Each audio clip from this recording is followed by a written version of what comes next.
one and all present over here, teachers. I hope you're able to hear me and see me clearly. That's great. That's great. Yeah. So apologies for the delayed start. I was changing my headphones. The wired ones are not working right now. So I had to connect my Bluetooth. I hope you're able to see me right now. I think yes, most of you. Thank you very much, teachers, and thank you very much, parents and students out there. Today's topic, it's quite an important from the perspective of a term called as digital natives.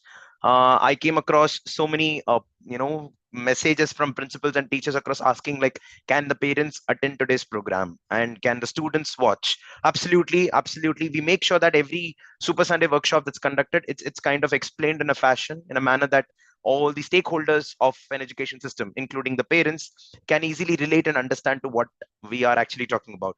That could be competency based education as well. Only thing is, if there is a mindset by the parents that this is basically for the teachers, I might not be able to understand, then that becomes a block for them to understand from like what exactly we are intending to speak on. Well, today's topic is going to quite resonate with almost all the parents out there and the teachers in specific, considering the exposure that the children have with technology in today's world. I would say, like, when we talk about cyber parenting as a topic, this is ideally supposed to be taken by a counselor or a psychologist or a psychiatrist, I mean, who are into parenting and all. But somewhere when we talk about teacher education, it's nothing less than parenting outside home, something like that. And with respect to the content that will be shared today, whatever I'm going to speak on, it's going to be heavily supported with a lot of evidences and research work. Not only that, it is also conducted by CBSE as a program very recently in the last 1 week. If any teacher out there would like to get a certificate and also know about what's exactly cyber parenting by CBSE, I would request you to please log into CIET platform. I would like to show that to you right in the session today. And we'll also talk about the best part of using technology into the classrooms, technology in home, how it is affecting the students of different stages in a positive and a negative manner. So this session is not going to be just about cribbing about it is a bad thing. You're supposed to avoid it.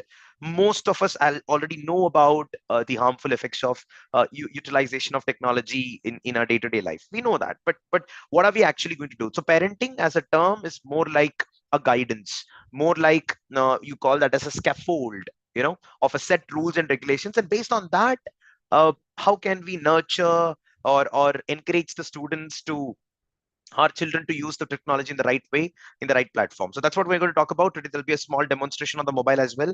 And yes, it's irrespective of the board, CBSE or ICSE. I mean, I'm pretty sure most of the teachers out there, instead of looking at this session as a teacher, you might be looking this as a parent. Okay, let's quickly, if you've not received the certificate, I would request you to please mail it to swati@superteacher.in, and please check if you have scored more than 7 out of 10 and also completed the Google form or reflection form before 6 p.m. of the same day. Teachers, by the way, there's a good news. Rather than calling it a 6 p.m., we have decided that the time could be extended. I think for every Sunday, Super Sunday, the reflection form can be submitted till midnight, 11:59 p.m. Any submission that's happening exactly at 12 and from 12 and above midnight, it's not getting considered. So from this Sunday onwards, every day, every Sunday, the reflection form can be submitted until that particular night, 11:59 p.m. We've got the permission to do that, so that all the teachers, you can suppose if you're going out for an outing or something like that and you would like to come back, mostly you come back by 8 o'clock or 9 o'clock after your dinner, or probably like, however it could be. Take 5 minutes time, if possible, try to watch the video once again and write the you know the point of I mean, by 11:59, please mark the answers for the reflection form. Yeah, the next announcement was with respect to CS gems. Yes, the batches are starting. The batches are going on, and the certificates will be delivered to the respective school by the last week of September or the first week of October maximum. And there's a batch getting announced at Kolkata as well. I think some of the teachers, I remember Leena Mukherjee ma'am, you were asking about it. It's happening, I think, on October 3rd or 4th. We'll come back with the conclusions on that. We will let you know. That will be announced. So there'll be a physical batch happening in Kolkata as well. A physical batch of session is happening in Chennai on 11th of September, 9 a.m. to 1 p.m. And it's happening again at Hyderabad on 20th of September. It's happening in Bangalore as well on 18th of September. 9 a.m. to 1 p.m., all the places, and October 4th at Kolkata. So I'll be traveling to all these locations regularly to meet all the teachers out there, especially from the computer science department. Let's quickly jump on to today's session called as cyber parenting. Yes, Nisha ma'am, absolutely. That will be done during the 100th session. No, Jacqueline, ma'am, that's a fantastic thing. The point of 7 out of 10 is just to ensure that the teachers benefit out of it from attention point of view. Most of the principals and the education system leaders have been valuing the super teacher certificate to a very large extent. They say that it's a very valuable certificate. A lot of good information is coming, and in order to keep up the value, Jacqueline, ma'am, and the other teachers, I would very confidently tell that 7 out of 10 is something that we cannot avoid. And moreover, this is as per the protocols of CBSE training programs. You all know that. That's the reason it's there like that. Anyways, let's quickly we will talk about today's topic. It's going to be on cyber parenting. For that, let me share my screen. Where is it? Where is it? Okay, here it is.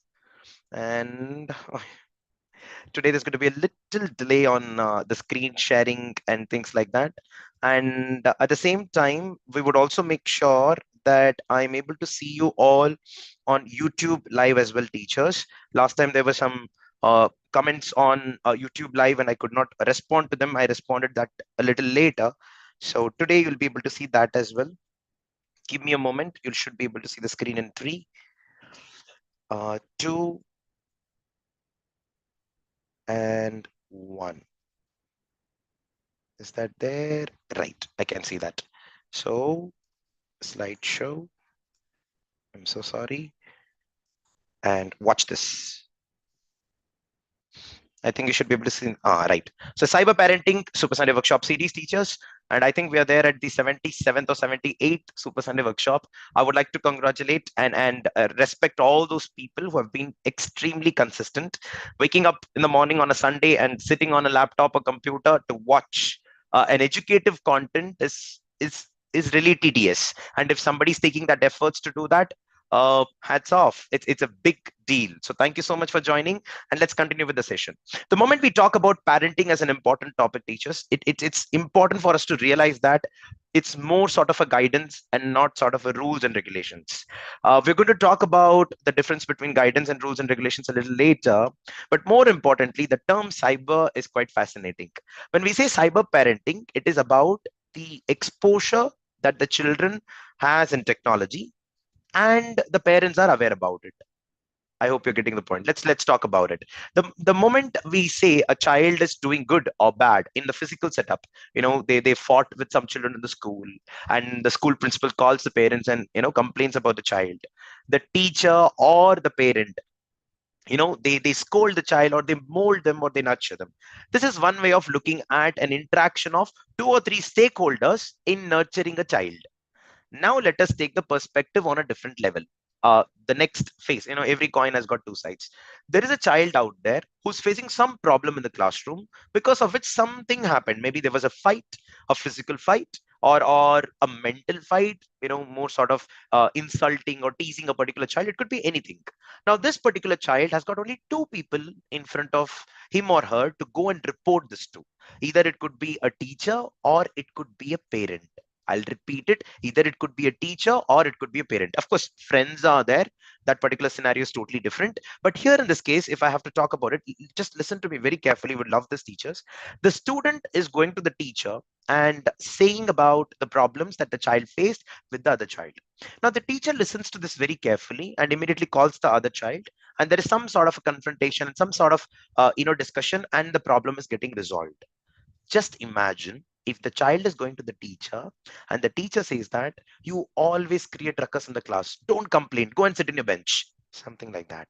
The moment this is done, the child is able to clearly understand reporting the problem to this particular teacher may not help that particular teacher, or may not help that particular child in resolving that discomfort at that particular moment. The child will try to go to another teacher. Just imagine that teacher is also saying that, please go and tell it to your class teacher. She will take action, and she goes away. Again, the child is kind of getting disconnected and the issue is still not resolved. The child immediately goes back to the parents The parents and the child says that, Papa, Mummy, this is the problem that happened at home or school, and I'm not able to resolve it. It cannot be so plain like this. It might be by throwing tantrums. There will be multiple factors of identification. That's a different story. But the point is, the parents also say that try to handle all these problems by yourself, beta. It's going to help you in the future. Something like that. Teachers, what I'm trying to, or teachers or parents who are there, what I'm trying to convey over here is repeated exposure or repeated reports of child expressing the problems to the teachers or the parent, and if that is not getting addressed in time or on time, the child will automatically subconsciously try to find methods to solve the problem by themselves. In this case, they might think that that child bet me, so it's my duty to make sure that I should cause some sort of a harm to the other person in one way or the other. Maybe while going back to the school, from school, I puncture the tires. Maybe I just steal one or two notebooks or textbooks or the tiffin box or the pencil box that the child has. So all these are steps that are taken by the child by themselves only after trying multiple times to report to the teacher or the parent. This is the root of every tantrum or every misbehavior of a particular child right from early childhood days. It could be KG or it could be grade one or two problems. Indirectly, this whole incident is communicating a fact that if a child has to convey a message, it has to be understood by the teacher or the parent. Only then they will take it seriously. The day when the child realizes that the teacher or the parent did not understand, they are never going to go to the teacher or the parent, and they will try to take things on their own hand. Teachers, we are indirectly trying to communicate the fact that when we're talking about cyber parenting, more than the students, it is important for the parents and the teachers to be educated and well aware about what's exactly happening out there. When the child is coming and complaining you, why do you say that go and talk to your teacher or go and talk to the other teacher, try to handle by yourself? Because you're not aware about the complete problem. You do not have that attitude, or I should say attribute. It's not attitude, it's attribute of understanding the complaint altogether. The child might simply say that, I have a problem in Facebook, this particular person did so and so, and the teacher will be like, okay, try to manage, report it, blah blah blah, it could be done.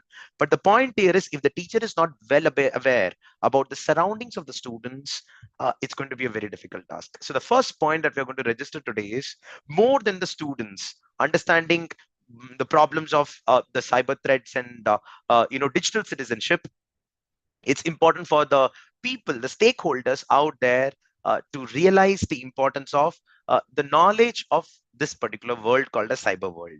So if there is any parent out there who thinks that, I do not know about the problems that they're facing with messaging, the problems that they're facing with online communication or online gaming, this and that, it's important for them to it's important for them to make sure that they start their journey towards learning what exactly is happening in the world of cyber world. Let me quickly talk about what's exactly happening out there in the form of some incidents. Maybe this could be quite relatable. Cyber parenting is the process of guiding, protecting, and empowering children in their digital lives by fostering healthy online habits, ensuring their safety, and teaching responsible use of technology. You like it or not, if you're a teacher, you should have a certain amount of knowledge and skills and attitude to talk to the students. You became a teacher because you got an opportunity to earn some money every month, but it is also important for us to take care of the competencies that are required to be a teacher. Similarly, the moment you're married and the moment you get your children out there, even if you like it or not, you might have hated the subject of maths during your school days, but now that you've got a 4-year-old boy or girl in the home, and you are in a position to do the homeworks along with the child on maths and science, you don't have an option now. So you have to prepare. You must be thinking, oh gosh, mere school days mein maybe I would have studied better. Things like that. That happens to most of the parents. That gosh needs to get avoided over here. That regret factor. Just as traditional parenting involves nurturing children in the physical world, cyber parenting extends that responsibility to the digital world. It's about setting boundaries, teaching digital etiquettes, staying informed about the online spaces kids inhabit, and helping them navigate both the opportunities and risks that come with living an interconnected, always online world. We'll talk about this in a detailed manner in the session. First of all, let's understand what are the major areas that the children are exposed to. And this is so categorically written. I would also like to tell about the stages of life. Social media interactions. This is very, very common right now. Online and offline games, very common, often done, but doesn't have a serious effect or something like that. We'll talk about that as well. YouTube could be both educative plus for an entertainment factor. So this is again another exposure. Educational apps is something that the children are quite exposed to these days. Without educational apps, it's very difficult to educate your children in this world. That's why they call it as 21st century skills, where technology is kind of added to it somehow in 2024. Right after pandemic, it became more like a mandate. Then something called as online window shopping. Now, when you look into these five areas of exposure, which the child is majorly exposed to in this particular era, we'll talk about something very nice. Generally, when the child is born, 0 to 2 years or 3 years of age, the child will be mostly exposed to the technology that is used by the parents. They are not going to use it directly. For example, there's a phone ringing in the home. Okay, this child will be just hardly 2 years, 1.5 years or 2 years, and the moment the phone is ringing, the child will be able to identify whose phone it is in the home. Back in those days, we used to have one landline. You agree with me, right? Only one landline. And now we have got, I think, phones for each and every person in the home. It's like even the children out there have got their own phones. Not wrong. We'll talk about it. But the point here is the students are going to able to. I mean, this particular child is able to identify. Not only that, the moment the phone rings, the child will even able to tell that so and so person is calling. For example, whenever my phone is ringing, my child will be like, I think Bhanu Prasad is calling. So regularly, when I'm talking to someone on the phone, I keep saying, "Hello, Bhanu. What's the things and how are the things going on?" Now the child is observing it consciously or subconsciously regularly. So after probably 5 to 6 times of exposure, the child is able to understand whenever the phone rings, mostly Papa is going to talk to this person called as Bhanu Prasad. I hope you're able to understand.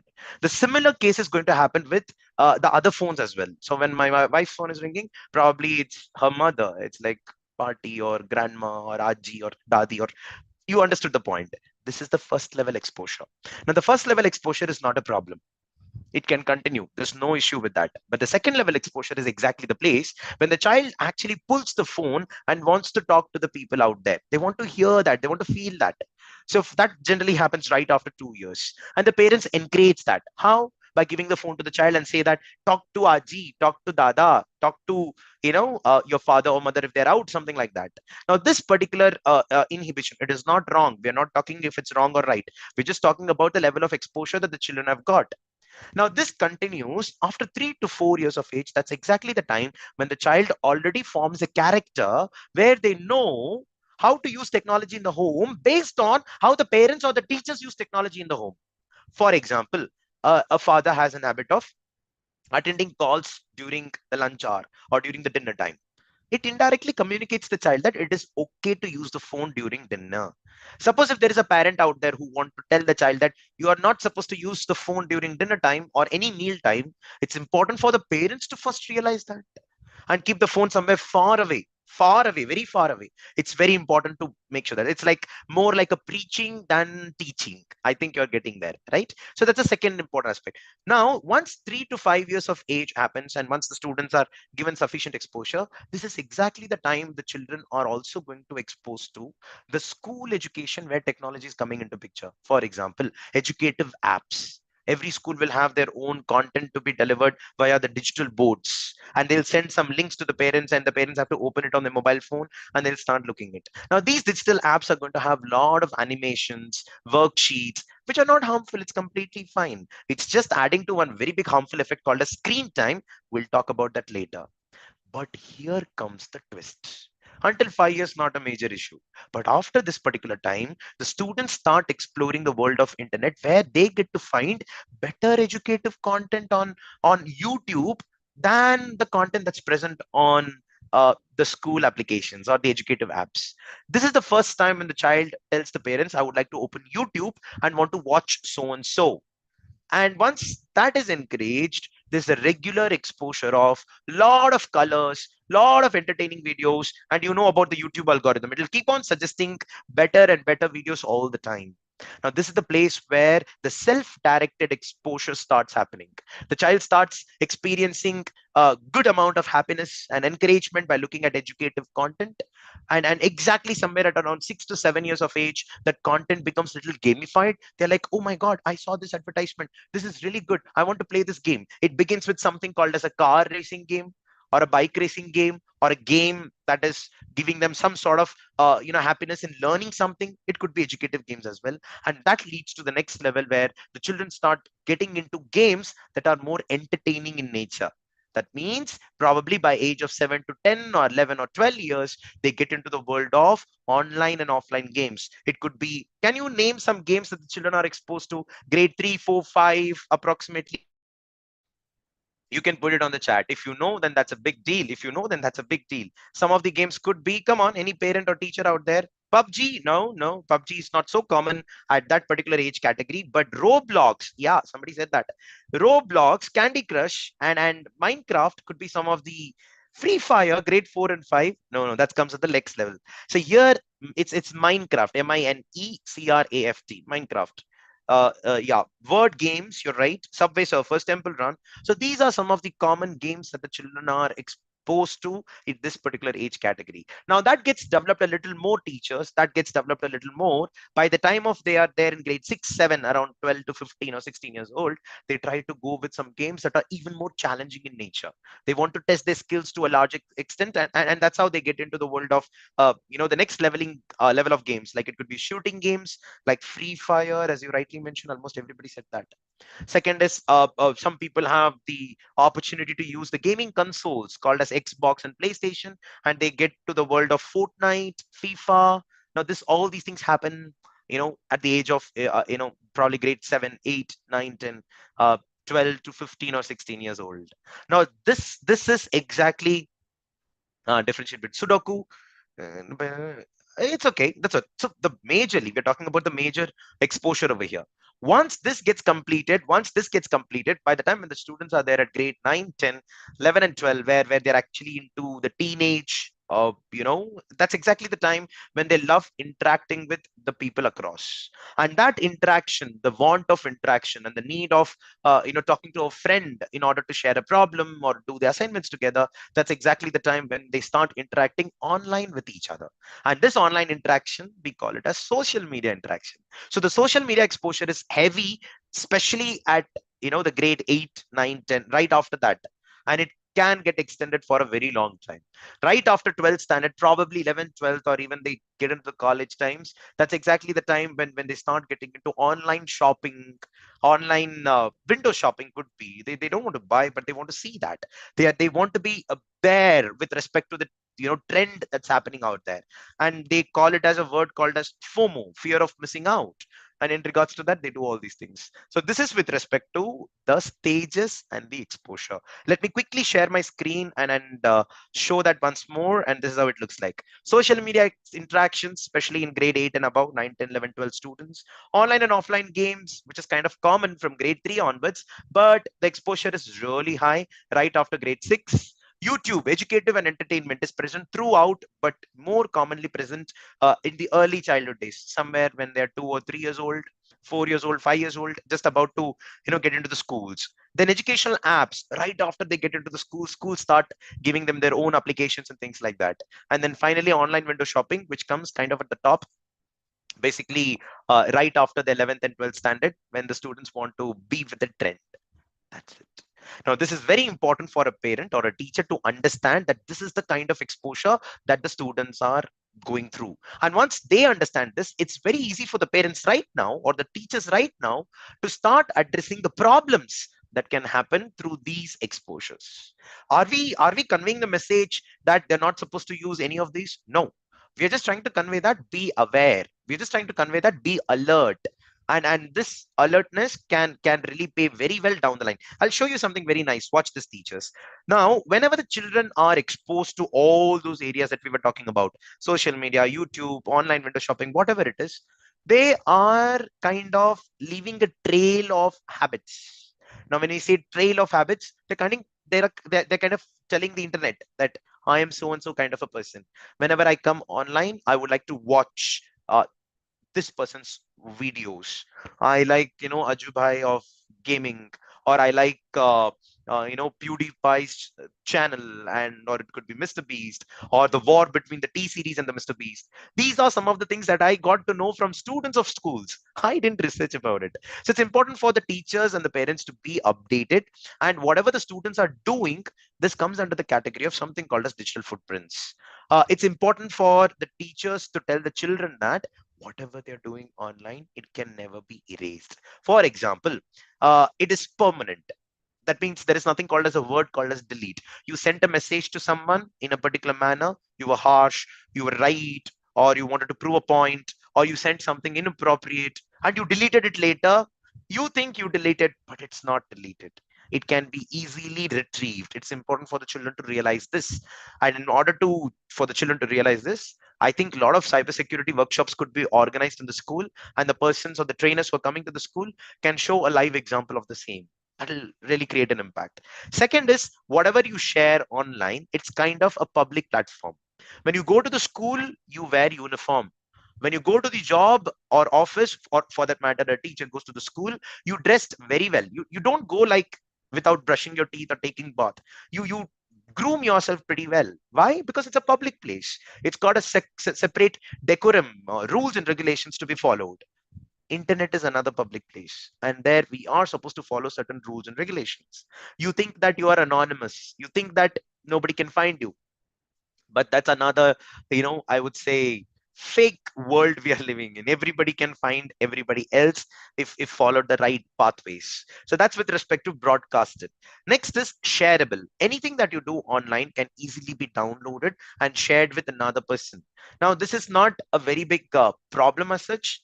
In fact, it could be a very good thing. For example, every Super Sunday workshop, my videos or videos are shared by the teachers with their colleagues. You're sharing a very good thing. That's a really nice thing. but but whatever we are sharing, is it worth sharing?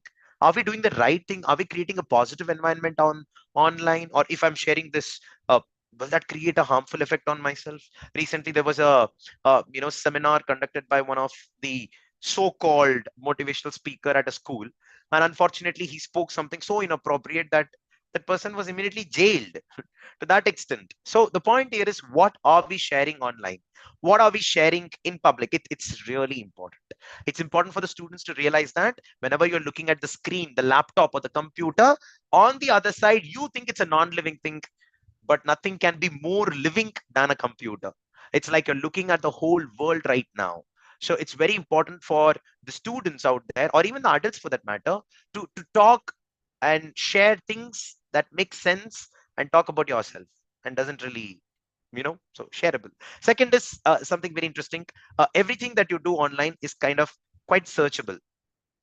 you know when we talk about what did Vasu do yesterday, you can immediately go to the history and find it out. But even if the history is deleted, it can be retrieved from the Airtel ISP probably if it's required. So it's kind of searchable. You can't delete things. And then finally, it is copyable. Every session that we do, everything that we talk about, everything can be copied. Now, whatever we are doing, all these things come under the category of digital footprints. It's important for the students to realize what they share and talk and present themselves as creates an important impact in their lives. Why impact? Because these days, I think most of the teachers would realize that whenever there is a job market out there, or whenever there is a posting happening, during the interviews, they don't ask for your resume anymore. They start asking your LinkedIn profile. They ask your Facebook profile.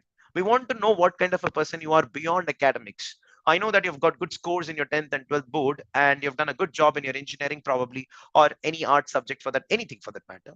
But we do not know what kind of a character you are. We've never lived with you, but we want to see and understand based on your Facebook profile, based on your Instagram profile, based on your LinkedIn profile. Can you please share those accounts to us? It has kind of become mandate. And as these accounts are kind of private in nature, we think so. But managements and corporates have got their own ways of finding who this person is, how this person is, and based on that, they can manipulate. The jobs are taken, the jobs are given based on your online performance and presence, and that's called as digital footprint. I would like to, continue on the same topic by saying that all these digital footprints, so I'll come back, the children are engaged, exposed to these areas. Because of the exposure to these areas, they are leaving something called as digital footprints. Sometimes during digital citizenship, if it's not followed properly, then there are some harmful effects of it. What are the effects? It could be cyberbullying. One of the major factors of students kind of being isolated from the parents and teachers is cyberbullying. When people are not able to have the courage to talk directly, or they kind of want to go anonymous because they are scared. It's not, I mean, it's done by another child to another child. So basically the child who's doing it is not supposed to be considered as a person of I would say antagonist. No, he is also a victim or she is also a victim. So if they're doing that, they've been doing that for some reason. It's important for the parents and the teachers to identify that. So the same thing, the victim over here, the person who got affected because of cyberbullying.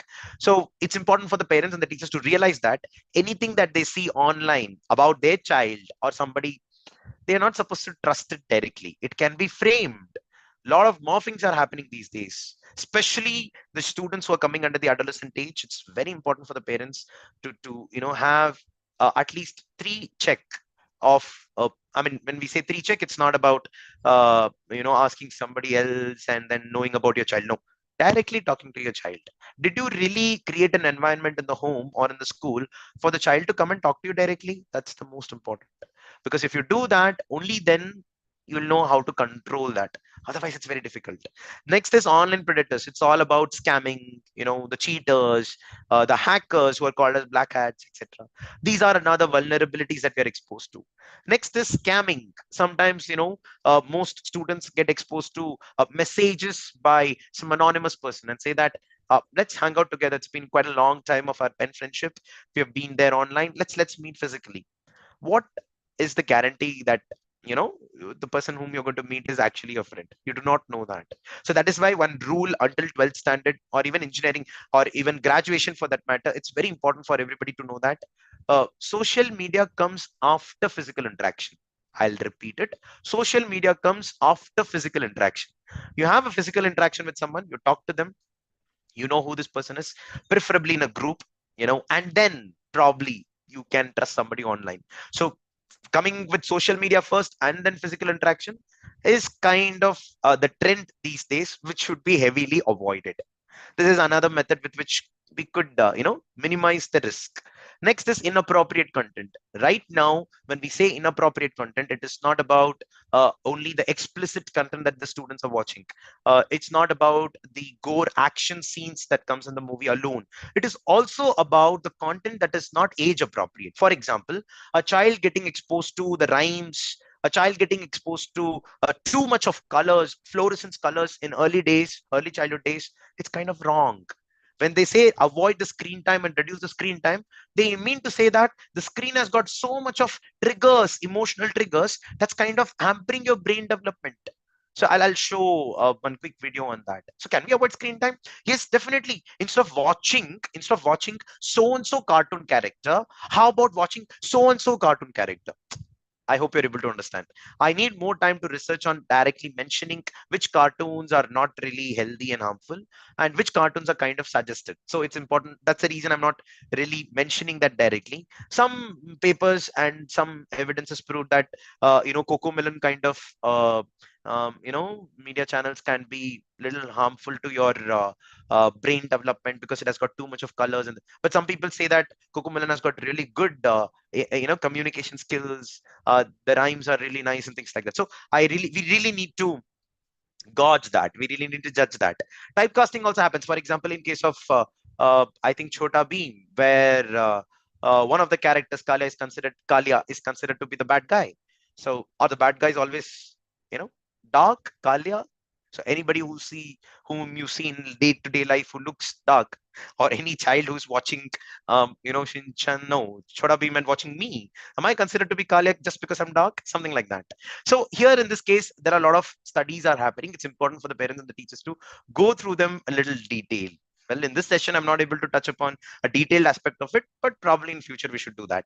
So inappropriate content right after, adolescence, the time when the students are in 9, 10, 11, and 12, they want to kind of get engaged in something physically. For example, it could be action about stabbing someone. That's the reason you can see they start fighting at this particular category. They're not able to do something. They're not able to show the rage. In fact, a lot of screen time or a lot of exposure to technology has also resulted in increased anger factors. I do not know if you know that. If a parent out there is shouting at the child, it's because probably there are a lot of chances that that particular parent was watching YouTube or Instagram for at least half an hour or 1 hour on that particular day. So it's important for us to realize that the anger that's coming out, it's not just because of the cause of that particular problem. It's also because of the technology exposure. And once we talk about the other aspects of exposure to pornographic content, then that's again another threat for the students. It hampers the brain development at an early age. Emotional imbalance starts happening, and it's very difficult. Now, for the students to talk about it, the parents should be approachable. If parents are not approachable, at least the teachers have to be approachable. If the teachers are approachable and the teachers are not aware about all these things, that's exactly the time when the students are getting blocked. They're not able to do what else to do, so they try to find solutions online, and that's exactly the place where the scammers are present. They want to find these kind of students and then cheat them, and the students are getting cheated in multiple ways. Next is addiction, the last, which is respect to the students getting addicted so much, and they're not aware about it. We'll talk about it. We'll talk about it. Blue Whale is also another very good game. Yeah, not very good game. A good example of this particular session. Yeah. So this is with respect to cyber crimes. These are the cyber crimes that generally happens when we talk about the effects: identity theft, password theft, phishing, malware attack, ransomware attack. Generally, adults are exposed to all these things, and they kind of manipulate. But when the students are, they don't even say that out. They kind of somehow swim through. Yes, and sometimes they give up.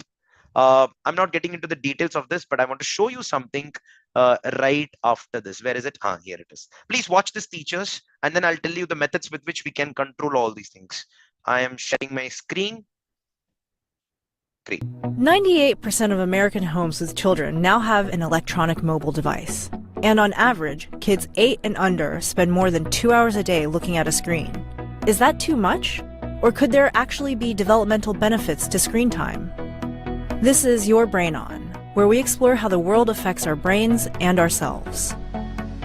Young brains need a lot of external stimuli to develop, particularly from birth to age 3, what's known as the critical period.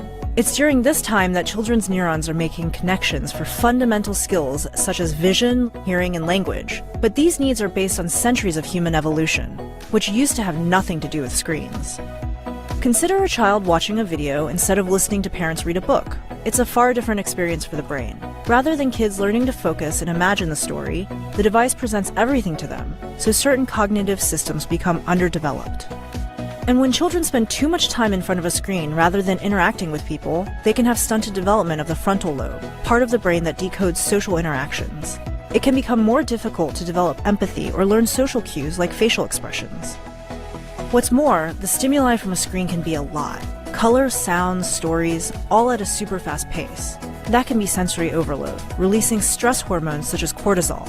It can also overactivate the brain's reward systems, like the addictive hormone dopamine, getting kids used to immediate gratification they wouldn't get in the real world. So most scientists and doctors agree that screen time can alter young, still-forming brains, but in some ways, that change can be positive. Take the results of one recent study that exposed young mice 6 hours daily to audiovisual stimuli similar to those found in a video game. After 10 days, the mice showed signs of hyperactivity, impaired learning, and risk-taking. But the mice also stayed calm in an environment that usually would have stressed them out. Some scientists now argue screen time can help prepare a child's brain for our increasingly fast-paced, high-stimulus world. So, screen time isn't always bad, and it isn't all created equal either. An educational letter-matching game isn't the same as a violent movie. As with many things, the key is moderation. Limiting daily screen time and making sure the child can function in all of modern life, not only with screens, but in the real world too.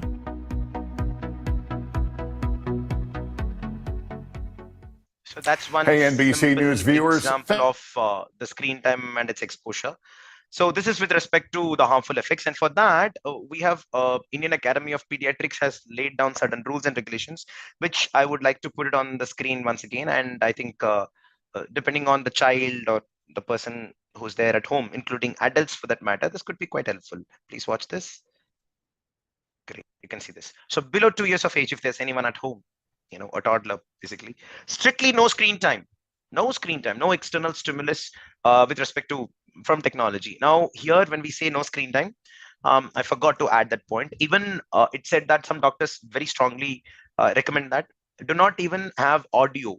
For example, uh, the songs, the movie songs. Sometimes we play the YouTube music or JioSaavn or Spotify for that matter to play the songs and make the child sleep. That's kind of not recommended. That's again an external technological stimulus, kind of hampering their brain development. It's better for a parent to to sing a song rather than playing externally. Nice, right? 2 to 5 years of age, 20 minutes to 60 minutes is kind of suggested out there. But here again, avoiding that, it's a very good thing. But if you can't avoid, then it's very difficult. If there is any parent out there, how can we be like this? It's very difficult. Break your TV. Just try to buy a mobile phone that has got numbers. You've got your child, right? If a child is there, we have to sacrifice that. There's no other option. Or else, if you're supposed to really use it, it's kind of better if you can go out and use, out in the sense in your office, or you just want to go for a walk or something like that, and then start using it. That could be one good thing. Above 5 years and for adults, 2 hours of suggested exposure or controlled exposure. That means TV is better than a laptop or computer considering the distance. So that is another important point that they're mentioning about. But again, above 5 years and further, 2 hours is kind of very less. You will come to know this with something called as digital well-being. I'm going to share the screen right now and I'll show you that as well. No screens while in a meal. This is very important to realize. It is said that it's quite scientific that when you're having a food and having the screen or the mobile phone in front of you, the food that you eat does not, the body does not absorb the complete nutrients. I don't know how scientific this is. I need to come up with more research papers to prove this fact. But it's said that if you really want to have the complete effect of the meal that you had, absorption of the right nutrients and everything, the right positive attribute, do not, watch anything while eating. That's kind of very serious. But anyways, no screens to ease the children when they cry or throw tantrums. Yeah, this is another major problem that you can see in India. I've seen parents in the hospitals while we go for vaccination, things like that. In order to keep the baby calm, they show the mobile phones. Oh my God, you're killing the child mentally. Don't do that. And sometimes you kind of feed the child only with the mobile phones. Let the child not eat a meal. That's completely fine. But showing a mobile phone and then making them eat is kind of, you want to get away with your responsibility. You want to complete your responsibility, but it's not taken care in the right manner. So it's wrong. No screens at least an hour before sleep. This is mandatory for everyone. There is something called a circadian rhythm, and I think you should read about it. It heavily gets affected. Circadian rhythm controls your body functions, and they talk about this even in the movie Inside Out. Last week we watched about it, right? Emotional intelligence. That's the reason I'm mentioning about it. So when we talk about screen time, these are some of the harmful effects. But right now, digital well-being and screen time, how do we control all these things? I would like to request all the teachers out there to please watch my screen carefully right now. I'm going to share my mobile screen. And in the mobile screen, digital well-being on Android phones and screen time, I guess. I think so it's called a screen time on iPhones. You can actually check that out and you will get some clarity. So this particular application has got lot of options. So I hope you're able to see the screen in 3, 2, and 1.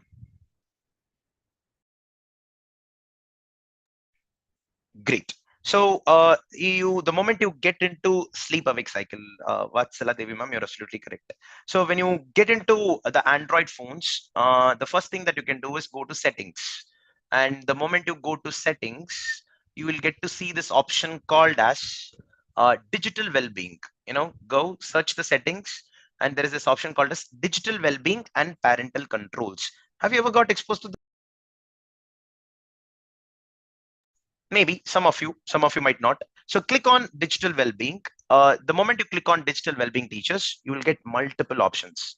Now you can very clearly say that today, since morning, my digital well-being, you can see that I was already exposed to technology since morning, 1 hour 25 minutes, which includes the Super Sunday workshop as well.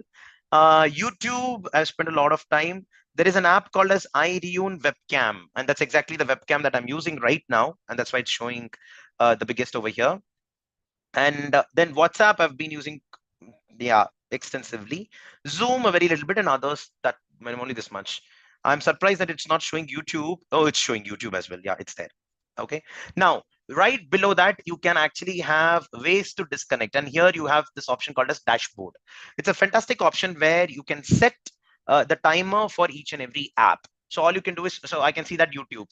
So per day, I've set my YouTube time to be only 2 hours. If I have to change it, I can click on that and probably, increase it to 3 hours or decrease it to 1 hour, something like that. Now it's going to be an iterative process. That means on a daily basis, once you see, oh, this much of YouTube is sufficient or not sufficient, based on that, you can increase or decrease the time.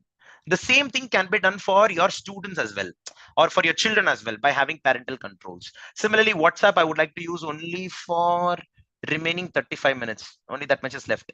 10 minutes, 35 minutes. Okay, done. Google Chrome, I can use for 1 hour. I have kind of used approximately 10-15 minutes on that. So these are some of the sites that I visited. As of now, only Zoom is getting displayed, and that can be there. So screen time on a daily basis or hourly basis also, I can check and it'll tell me how much I used. I can come back and again I can set timer for all the other applications that are present. Show all the, I have got 192 apps in my phone. That's huge. Yeah. Android parental control app is good, Ramadevi ma'am. Yeah, Rama Pandey ma'am, it's absolutely right. There are multiple other things as well, but this is already present. You don't have to install it. That's the reason, I'm showing this to you. This is not only present on, Google phones like this. It's also present on YouTube app as such. And there's something called as family link. I'm going to show that as well. So here in this case, there's something called as bedtime mode. I really like to do this. So for me, in this, silence your phone, dim the wallpaper, and change the screen to black and white at bedtime. Only calls from stored contacts can have. So the moment I click next, you can see that 11 p.m. to 7 a.m. I cannot use my phone. So if I do that, then it'll keep reminding me that this is bedtime. This is bedtime. Don't use a phone. Don't use a phone. Something like that. So this is another good feature that I kind of use all the time. And you can even speak and give these controls. I'm coming back. I'm coming back. There's another option called as parental controls under families. I think you're able to see this. So you can click on setup parental control. And this particular app will work only when you have something called as Google Family Link. You can see that Google's Family Link is present out there. Supervise this phone remotely with the Family Link app for parents.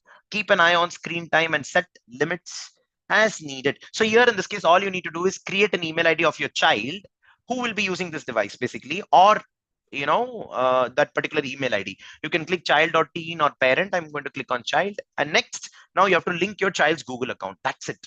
Once you include the child's Google account, then it's all about controlling that particular phone using your phone.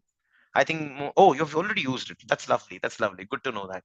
So these are some of the actions that could be done using, digital well-being and parental controls. I would also like to show you the YouTube where you can go to YouTube. You can go to your profile at the bottom. You can see at the bottom right corner, you can see the profile. The moment you click on it, you can come down a little bit and you can see time watched. The moment you click on it, you'll get to see how much time you've watched. Remind me to take a break. So if I have to enable this, it'll ask how much do you require. Sometimes what happens is we keep on getting into the YouTube aspects for a very long time because it's kind of addictive. It's kind of interesting and you don't even have a track of time. So in that case, I think every 5 minutes, remind me that I am online and I had to take a break. So remind me when it's bedtime, 11 p.m. to 5 a.m. in this case of YouTube. Autoplay on mobile tablet. So it's again another thing is, suppose if one video gets over, automatically the next video plays, right? You kind of switch it off. If you switch it off automatically, there is an extra effort that we have to take as a human to go to the next video. And that sometimes can take you away from the virtual world and you'll realize, oh my God, what am I doing? Something like that. The same thing is present on Instagram as well, teachers, and it continues in various other locations as well. So this is called as digital well-being. Digital well-being and parental controls are present in all the Android devices, and you can start using them for your child as well. Let me switch on. Great. So there's my video is getting affected a little bit, and for that, the reason is my phone. Did I enable something? Let's see this. Yes. 1 minute, teachers. Great. So the digital well-being settings that I changed, it's kind of taking some time to one. Excuse me, just a moment. I would like to open the app. Okay, perfect. And now it's perfect. So that's with respect to the digital well-being options. Now coming to the last point, teachers, before I conclude, if you Google digital well-being, there's altogether a different website where you can actually, get to the details of how to control the screen time, how to do the parental controls and things like that. For that, I would like to share my screen quickly and show that to you. So it's like Google digital well-being, the same thing, the app over here, it's a separate website altogether called as Wellbeing. Find a balance with technology that feels right for you. And it's got a lot of lessons, multiple videos that will give you a very good experience on how to control your time using technology. So this is most important under the area of cyber parenting. And this is the last slide that you can see on the screen. With that, we are concluding for today's session. Some rules for having a good cyber parenting could be, it could look like: set daily screen time limits for everyone in the home, depending on what kind of profession or job they are in, including student being a job. Designate tech free zones. That means bedrooms may no mobile phones, dining table may no mobile phones, something like that. Implement device curfews in the sense no screens 1 hour before bed or no screens 1 hour after bed, something like that. Prioritize offline activities like hobbies and outdoor time, and it's important for the parents to take initiatives. Use technology primarily for learning before entertainment. Entertainment is addictive, but learning is not. Entertainment can be distractive, but educational can be motivational. So it's important for us to have technology primarily for learning and not for entertainment. Lead by example with responsible screen use. It's important for the parents to make sure the mobile phones are given the least respect in the home. That means whenever there is a call coming, you attend the phone, and while keeping the phone, make sure that the phone is kept so far away from you that the children keep seeing that. If you think they're not watching, don't worry, they're actually watching. Yeah. Use parental controls and monitor online activities. Maintain open communication. The most important, you need to be approachable about internet safety. Schedule device free family time regularly. Every Saturday, no technology, only with the family. We go out to play badminton or we go swimming together, something like that. It all sounds a little dreamy, but it's quite possible if you can start implementing it.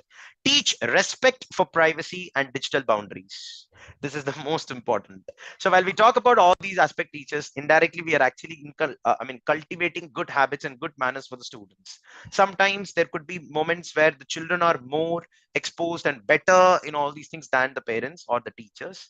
But I think following these rules and regulations, both for the parents and the teachers, can save a lot of students. I've been getting a lot of messages from students, stating that, sir, I'm facing so and so problem. Could you please help us? Then I reply back, why don't you tell your parents or schools? The simple response is they don't understand. So it's important for us to first understand. Anyways, that brings me to the end of the session today, teachers, on cyber parenting. It's quite an elaborate topic, and I think we have touched the brim of it, a little bit of it at least. And rules slide, they should get bored. Yeah, it's important for the students to get bored. And there's a very very good TED talk by one small child on why it's important to get bored. Suddenly when they're bored and they're just looking at the ceiling, the child talks about, now I'm not looking at the ceiling like a ceiling. I'm able to see some birds flying over there. I'm able to see some colors coming out. I immediately painted the same thing on my paper, and luckily I got first prize for that. Just because you were bored, you got first prize. How about that? So it's important for us to realize that the students have to be bored, and that boredom kind of inculcates a little bit of creativity in them. It's a proven fact. Yeah. Anyways, that's with respect to the rules chart. Well, this is just something that I have written based on what my understanding is. It can completely change to a very large extent. Yeah, I'm stopping the screen share. Yes, it's very important for the students to imagine, use words like imagine this, imagine that, picturize this, picturize that. These are some of the important, words that the children have to listen to from the parents and the teachers. And there should be a scope of doing that. Anyways, I hope you got some clarity on the topic today, teachers. Yeah, cyber parenting up to a certain extent. The YouTube video will always be available. You can watch this again whenever you get time. Even in fact, cyber parenting is present as a CIET training. I would try to request you to please Google CIET cyber parenting, and you'll get a very good list of topics. For 6 days it was conducted. Well, in this particular session we tried to cover something that's not majorly over there, so that you get more information from there as well. Diksha portal as well, Brinda ma'am, you're absolutely right, it's there.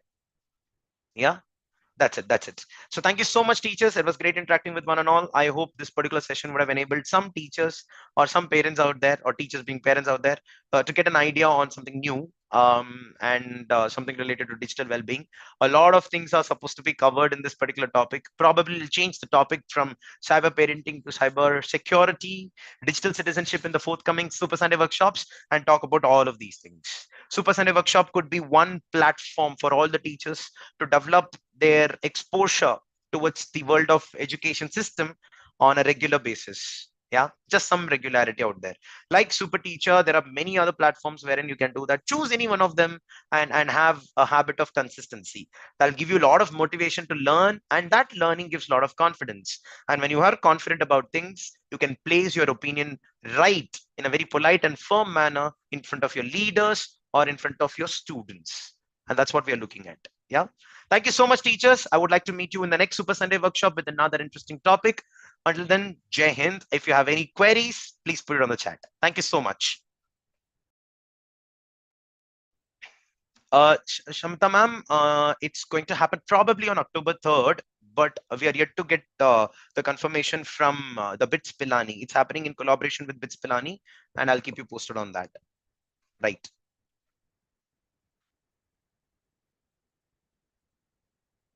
Thank you, Savitri. Means a lot. I was there at Nanganallur actually very recently, Savitri ma'am, at your school. Yeah, to invite you for, I think, invite the computer science teachers for CSGMs. Thank you, Neeraj sir. Thank you. Yes, Leena ma'am, self-nomination is also present on the nomination form. I'll talk to you. Once it is announced, we'll keep you posted, ma'am. Okay. Happy Ganesh Chaturthi. Yes. Happy Teachers Day to one and all. Thank you, Savitri ma'am. Thank you, Sakshi ma'am. Oh, Deepa ma'am, you've been using Family Link. Oh, lovely. Using it from COVID times. So once you know how to use it, then things become very easy, teachers. You're not, just because you have Family Link and you know what the children are, don't keep nudging them. You know, I can see one private message. I don't want to name the teacher. Don't keep on saying that. Don't do that. Don't.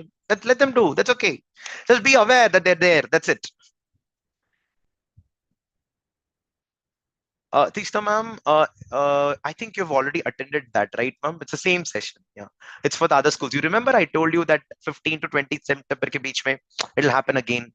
That's the reason it's happening again. Oh, lovely, Deepa ma'am. That's great. That's great. That's important. Thank you, Vaibhav sir. Yeah, we'll talk about cybersecurity in some other website. This was more on cyber parenting, but cybersecurity, let's do it eventually. Thank you so much. Super Sunday will always be there, and I would request all the teachers out there to show some consistency regularly. We'll talk about the different abilities of the children, categorized under, Disability Act. We'll talk about what is ADHD. We'll talk about, we've already spoken about it once. We'll talk about it again.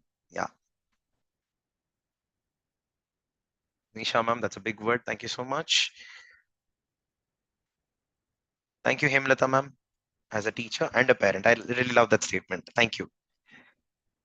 I would request all the teachers out to be out there to, follow our social media channels. Our Super Teacher team is putting it on the chat, so that you can get regular updates of these sessions. I'm not able to send the mail to every participant.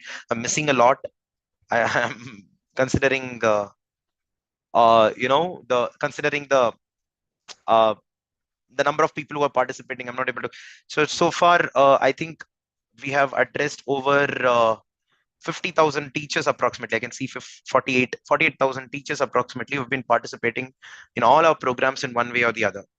So 48,000 mails every week is a very difficult task. Yeah, it's very expensive as well. Yes. Sure, sure. Thank you, Priyanka, ma'am. Thank you.